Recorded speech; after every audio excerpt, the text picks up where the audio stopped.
Hello dear physio, welcome to our YouTube channel Medicos Concept. आज की इस video में हम लोग पढ़ने वाले हैं पेन को। ठीक है, तो पेन जो है यह एक लंबा चैप्टर है, इसलिए इसको हम लोग दो पार्ट में पढ़ेंगे। ठीक है, तो फर्स्ट पार्ट में हम लोग पढ़ेंगे पेन होता है क्या है, इसका डेफिनेशन क्या है, इसका कितने टाइप्स है यानी क्लासिफिकेशन क्या है, एंड नेक्स्ट पार्ट में फर्दर हम लोग पढ़ेंगे pain pathway, pain gate theory. तो आज किस वीडियो में हम लोग पढ़ेंगे किसको, पेन को, पेन का डिफिनेशन एंड क्लासिफिकेशन। ठीक है, पेन होता क्या है, पेन जो है यह एक पियोन वर्ड से डिराइव किया गया है जिसका मतलब होता है पेनल्टी और पनिशमेंट। पियोन का मतलब पेनल्टी और पनिशमेंट क्यों होता है, क्योंकि पेन जो होता है वह एक अनप्लीजेंट सेंसेशन है। ठीक है, पेन कैसा सेंसेशन है, यह एक अनप्लीजेंट सेंसेशन है जो क्या करता है, नॉर्मल इंसान को डेली एक्टिविटीज करने में डिस्टर्ब करता है, विच एक्कम्पनीज द एक्टिवेशन ऑफ नोसिसेप्टर। ठीक है, जो कि पेन क्या करता है, नोसिसेप्टर को एक्टिवेट करता है। क्योंकि नोसिसेप्टर एक पेन रिसेप्टर है जो कि पेन को सेंस करता है। Pain is a subjective phenomenon with multiple dimensions. Subjective का मतलब क्या होता है, सब्जेक्टिव का मीन्स होता है कि इसे पेशेंट जो होता है वह खुद परसीव करेगा। ठीक है, पेन दिखाई नहीं देता है। ठीक है, अगर कोई पेशेंट बोल रहा है कि उसे पेन हो रहा है, यानी कोई पर्सन बोल रहा है कि उसे पेन हो रहा है, तो हमें मानना ही पड़ेगा कि हाँ उसे पेन हो रहा है। इसका मतलब यह है कि पेन को डायग्नोस नहीं किया जाता है। ठीक है, The subcommittee on taxonomy of the International Association for the Study of Pain has also defined। ठीक है, जो सब कमिटी है, ठीक है, टैक्सोनॉमी ऑफ इंटरनेशनल एसोसिएशन पर, वो भी जो पेन का स्टडी के लिए एक डेफिनेशन को दिया है।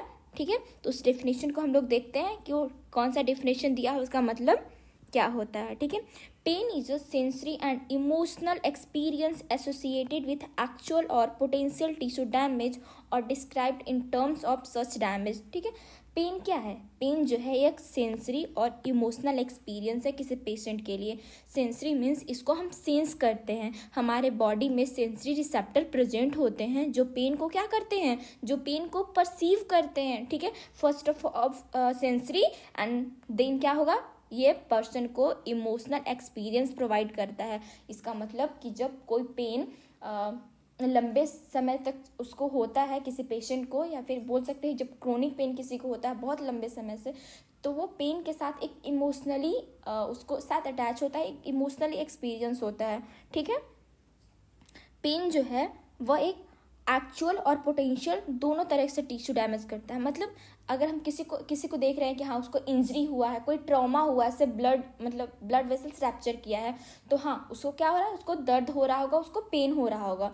लेकिन कभी कभी ऐसा होता है कि वो मतलब पेन दिखता तो नहीं है लेकिन पेन होता है, स्ट्रेस के वजह से या फिर मेंटल इलनेस के वजह से जब उसे पेन होता है तो वो पेन दिखाई नहीं देती है। अगर सामने वाला बोले तो हाँ उसे पेन हो रहा होता है। इसका मतलब कि एक्चुअल में अगर किसी को टिश्यू डैमेज है उसकी वजह से भी पेन होता है, और कोई डैमेज ना दिखे तो भी, यानी पोटेंशियल का मतलब क्या होता है, पोटेंशियल का मतलब होता है पॉसिबिलिटी। ठीक है, अगर कोई एक्चुअल में टिश्यू डैमेज ना दिखे तो भी पेन होने की पॉसिबिलिटी है। ठीक है, और described in terms of such damage. ठीक है, वो इस तरह से टिश्यू डैमेज को क्या करता है, डिस्क्राइब करता है। अब हम लोग नेक्स्ट देखते हैं क्या, टाइप्स ऑफ पेन। पेन को कितने टाइप्स में क्लासिफाइड किया गया है। ठीक है, कितने क्लास में क्लासिफाइड किया गया है। तो जो पेन है उसको बहुत सारे बेसिस पे अलग अलग क्या किया गया है, उसको क्लासिफाइड किया गया है।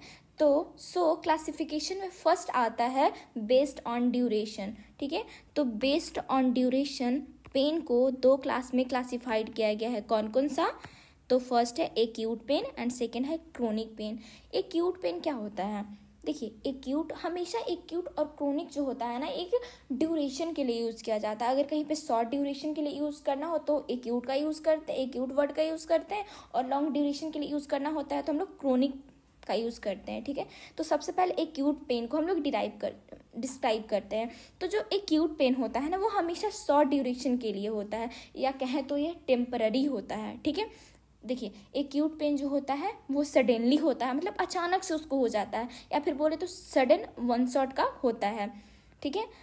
और ये हमेशा लास्ट फ्रॉम 2 to 6 मंथ होता है। देखो बोलने के लिए थियोरटिकल तो है कि ये लास्ट 1 सेकेंड से कहाँ तक होता है, 6 मंथ तक होता है, लेकिन आप खुद सोचो प्रैक्टिकली ऐसा हो ही नहीं सकता। अगर प्रैक्टिकली वे में हम देखें कि किसी पेशेंट को 6 मंथ से लगातार पेन हो रहा है, 3 मंथ 4 मंथ, तो इसको हम लोग एक्यूट पेन में मतलब एक्यूट पेन में नहीं डिस्क्राइब करते, ये हमेशा क्रोनिक पेन में जाता है। लेकिन अगर थियोरेटिकल पार्ट में अगर देखे जाए तो ये ऐसा बुक में लिखा हुआ है कि 1 सेकेंड से फ्रॉम 1 सेकेंड टू 6 मंथ ये किस में आता है, एक्यूट पेन में आता है, ठीक है। और एक्यूट पेन जो होता है यूजुअली क्या होता है, टेम्पररी होता है। जैसे कोई भी इंजरी किसी को हुआ, ठीक है, और तुरंत जो उसको पेन फील होता है, मतलब अगर किसी को ट्रॉमा हो गया 1 से 2 दिन में ठीक हो गया, हाथ में इंजरी हो गया, कट गया, तो वो अगर ठीक हो जाता है 10 दिन में, तो ये सब क्या आता है, ये सब एक्यूट पेन में हमेशा आता है। एंड सेकेंड क्या है, सेकेंड है हमारा क्रोनिक पेन। क्रोनिक पेन हमेशा लॉन्ग ड्यूरेशन के लिए होता है, लंबे समय के लिए होता है, और ये रीअकरिंग होता है। रीअकरिंग से हम समझते हैं कि रीअकरिंग मतलब ये दोबारा होता है। मतलब कि अगर किसी को क्रोनिक पेन है, मतलब लगातार पेन हो रहा है, तो एक दिन के लिए वो पेन ठीक है, तो ऐसा नहीं है कि एक अब ठीक ही हो जाएगा उसका पेन, अब दोबारा ये नहीं होगा। ये जो पेन है वो फिर से परसों से होने लगता है, फिर एक दिन के लिए ठीक है, फिर से ये होने लगता है, मतलब ये हमेशा रीअकरिंग होता है, ठीक है, जिसमें लो बैक पेन, ऑस्टियोआर्थराइटिस, ये सब जो आ जाता है, ठीक है। एंड सेकेंड है हम देखते हैं कि on the basis of location pain को क्लासिफाइड किया गया है 2 क्लास में, referred pain first and second है non referred pain. Referred pain होता है क्या, रेफर्ड पेन मतलब होता है कि अगर किसी पार्टिकुलर ऑर्गन पे, किसी लोकलाइज्ड जगह पे पेन हो रहा है किसी पर्सन को, और वो पेन जो हो रहा है वो रेफर्ड हो रहा है। मतलब मान लेते हैं कि ऐसे कि अगर किसी के हाथ में पेन है, वो पेन बढ़ते नेक तक पहुंच जाए, तो इसको हम लोग क्या बोलते हैं, रेफर्ड पेन होते हैं। मतलब कोई लोकलाइज नहीं रहता है, ये दूसरे ऑर्गन को भी अफेक्ट करता है। जिस बेस्ट एग्जांपल इसके लिए होता है मायोकार्डियल इन्फेक्शन, ठीक है। अगर किसी पर्सन को मायोकार्डियल इन्फेक्शन हुआ है, हार्ट में प्रॉब्लम है, हार्ट पेन कर रहा है, तो वो पेन जो होता है उसके वजह से लेफ्ट आर्म में भी पेन होता है और जॉ में भी पेन होता है, ठीक है। और इसके वजह से क्या हो, दूसरे ऑर्गन तो इफेक्ट हो रहे हैं ना, उसके तो हार्ट में प्रॉब्लम है, लेकिन उसके वजह से उसके जो भी पेन कर रहा है, लेफ्ट आर्म भी पेन कर रहा है, तो ये क्या कर रहा है, रेफर्ड कर रहा है, ठीक है। एंड देन सेकेंड हम लोग समझते हैं किसको, नॉन रेफर्ड पेन को। नॉन रेफर्ड पेन मतलब कि अगर किसी लोकलाइज्ड एरिया में पेन हो रहा है तो ठीक है, ये अगर पेन बढ़ता भी है, ज़्यादा पेन होने भी लगता है, तो वो उसी एरिया तक लोकलाइज्ड रहेगा, ना कि किसी और एरिया को इफेक्ट करेगा, किसी और ऑर्गन को इफेक्ट करेगा। जैसे कि इसका बेस्ट एग्जाम्पल है हेडेक। अगर किसी पर्सन को हेडेक हो रहा है, मान लीजिए कि वो उसका मेडिसिन नहीं भी खाता है, उसका हेड में रिलीफ नहीं भी मिलता है, लेकिन ऐसा नहीं होता है कि उसका हेड पेन करते करते उसका गला पेन करने लगे या फिर पैर पेन करने लगे, ऐसा बिल्कुल नहीं होता है। वो हेडेक ही होते रहता है उसको। स्टमक में भी अगर पेन होता है तो वो स्टमक में ही रहता है, ठीक है। नेक्स्ट हमारा है बेस्ड ऑन इंटेंसिटी, ठीक है। इंटेंसिटी के बेस पे पेन जो होता है 3 क्लास में क्लासिफाइड किया गया है। कौन कौन सा, mild pain, moderate pain and severe pain. देखो इंटेंसिटी के बेसिस पे जो पेन होता है किसी पर्सन को, उसको हम लोग मेज़र करते हैं एक स्केल से, जिसको हम लोग बोलते हैं पेन मेजरमेंट स्केल। और कभी कभी तो पेशेंट जो होता है खुद अपने पेन को मेजर करता है, ठीक है। और इसमें एक इंटरेस्टिंग पार्ट ये है कि इसमें फेशियल एक्सप्रेशन है। फेशियल एक्सप्रेशन से आप जान सकते हैं, जैसे कि 0 पे है तो उसका न्यूट्रल होता है, मतलब नो हर्ट्स, मतलब कोई पेन नहीं होता है। जब 1 से 3 तक जाता है वो पेन स्केल में, इंटेंसिटी इसका 1 से 3 होता है, तो इसे माइल्ड पेन होता है। मतलब माइल्ड पेन मतलब कि हाँ उसे पेन तो हो रहा है, लेकिन हाँ वो अपने डेली एक्टिविटीज़ को हाँ ठीक ठाक से कर लेगा, उस पर कोई इफेक्ट नहीं होगा। लेकिन दूसरा आता क्या है, मॉडरेट पेन, जिसका इंटेंसिटी होता है 4 to 6, ठीक है। लेकिन इसमें मॉडरेट पेन में ये होता है कि अपना डेली एक्टिविटीज़ में क्या थोड़ा थोड़ा प्रॉब्लम आने लगता है, वो अपने डेली एक्टिविटीज़ को अच्छे से नहीं कर पाता है, ठीक है, वो हर्ट होने लगता है। एंड लास्ट है 7 to 10। और ये जब 7 to 10 इंटेंसिटी जो होता है ये सीवियर कंडीशन क्रिएट करता है। मतलब अगर इंटेंसिटी इतना आने लगे पेन का तो क्या होता है, उसको सीवियर पेन होने लगता है, यानी बहुत ज़्यादा उसको असहनीय पेन होता है, ठीक है। और इसमें इंसान कभी रोने भी लगता है, इस लेवल का पेन होता है।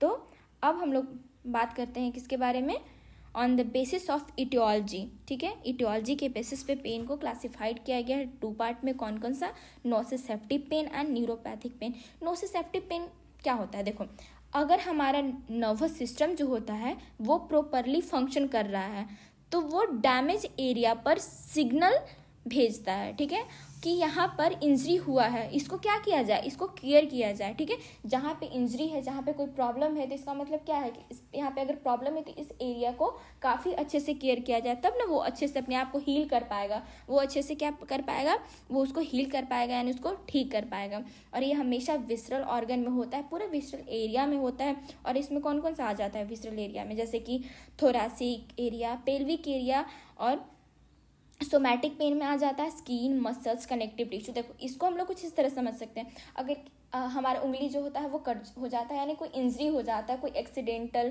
स्किन छिल जाता है, तो ये सब जितने भी आते हैं ना वो नोसिसेप्टिव पेन में आते हैं। उसके भी कौन से पार्ट में, सोमैटिक पार्ट में, यानी जब पेन जो होता है वो स्किन से ऑरिजिनेट हो रहा होता है, टिश्यू से ऑरिजिनेट हो रहा होता है, या मसल से ऑरिजिनेट हो रहा होता है, तो ये आते हैं हमारे सोमैटिक नोसिसेप्टिव पेन में। ठीक है, और नेक्स्ट क्या है, न्यूरोपैथिक पेन। न्यूरोपैथिक पेन होता क्यों है, न्यूरोपैथिक पेन जो होता है वो जो होता है वो नर्व के डैमेज से होता है। ठीक है, अगर नर्व में डैमेज हो जाता है, या फिर बोल सकते हैं नर्व का माल फंक्शनिंग हो जाता है, या फिर उसमें कोई इलनेस आ जाता है, कोई इंजरी आ जाता है, या फिर नर्व में कोई डिजीज हो जाता है, तो उसके वजह से जो पेन होता है उसको हम लोग बोलते हैं क्या, न्यूरोपैथिक पेन। यानी या फिर मेनली इसमें हम जानते हैं कि नर्व का डैमेज होने से जो पेन होता है उसको हम लोग बोलते हैं न्यूरोपैथिक पेन। तो देखो नर्व कहाँ होता है, पूरे सेंट्रल नर्वस सिस्टम में, पूरे नर्वस सिस्टम में नर्व होता है। पेरिफेरल नर्वस सिस्टम में पेरिफेरल नर्व होते हैं, एंड सेंट्रल नर्वस सिस्टम में सेंट्रल नर्व होते हैं। तो जब सेंट्रल नर्वस सिस्टम के नर्व्स डैमेज होते हैं तो उसको हम लोग बोलते हैं सेंट्रल पेन, और जब पेरिफेरल नर्वस सिस्टम के नर्व्स डैमेज होते हैं तो उसे हम लोग क्या बोलते हैं, उससे हम लोग बोलते हैं पेरिफेरल पेन।